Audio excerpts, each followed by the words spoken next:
তো সকাল সকাল আমার একটা পার্সেল চলে এসেছে, তাই ওকে আনতে পাঠিয়েছিলাম আর আমি দাঁড়িয়ে আছি কি রয়েছে দেখবো বলে। চলো আনবক্স করা যাক।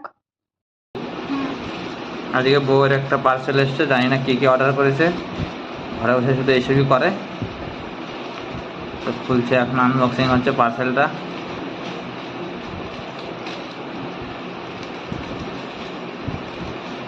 আমার ক্রেডিট কার্ড রয়েছে, এখন যা পাচ্ছে তাই অর্ডার করে নিচ্ছে, ফাস্ট ফাস্ট ফাস্ট ফাস্ট করে। ও মাই গড, এটা বউয়ের একটা ড্রেস কিনেছে। ড্রেসটার দাম শুনলে তোমরা অবাক হয়ে যাবা। অনলি 150 টাকা, না 200 টাকা, না কত? 260। 260 টাকা।